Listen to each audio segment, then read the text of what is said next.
Hello and welcome to this week's edition of Wednesday Wisdom. My name is JB Hilliard, and these are short video snippets designed to answer questions you may have about estate planning or probate, or maybe there are other legal concerns swirling around in your head that you may need help with. And so this week's edition, this week's video, I know I've been kind of MIA for the last few weeks. And let me briefly share with you why. I started off the year with great intentions, coming back from the holidays, getting sick. And so typically I get sick very rarely, but for some reason within the last 60 days I've gotten sick twice. And so usually I can kind of feel it coming on. I feel a little tinge of a scratchy throat, and so I can fight it off, usually with my home remedies of extra vitamin C and some chicken noodle soup. It usually does the trick. 9 times out of 10, it does the trick. After a couple of days, that thing is gone. I prayed over myself, and that thing is gone.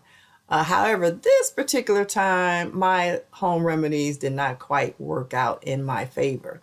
And that thing hit me so quickly and hit me like a ton of bricks. I came to the office, worked a few hours, and then it was like boom. I couldn't focus anymore. I was having chills. I just wanted to lie down. So I lied down on the couch for what I thought was going to be a 20-30 minute break, and I was man down. And I was down literally for the next several days. The next day I couldn't even make it out of the bed. So I share that with you to say you never know what can happen, when it can happen, or how it can happen. But had this been more serious, and I'm actually still not quite at 100%, but had this been more serious, maybe requiring a hospital stay or something along those lines, I already had my healthcare directive that I did some time ago in place. And so if things would have taken a turn for the worse, at least that would have been in place for my healthcare team to take care of me according to my wishes and my preferences.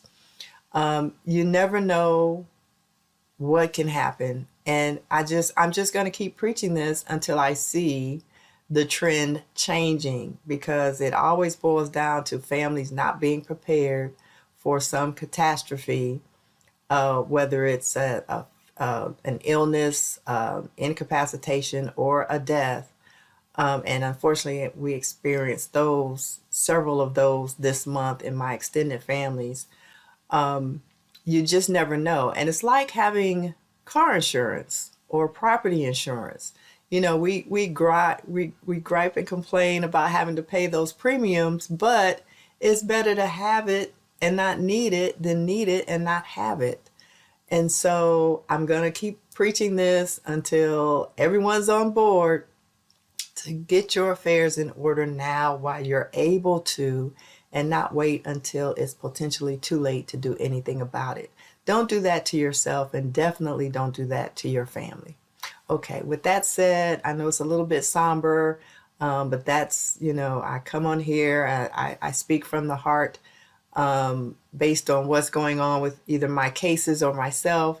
And so I hope that it resonates with someone enough to make you take care of your business and handle your affairs. So as always, I thank you for watching, and we'll see you next time.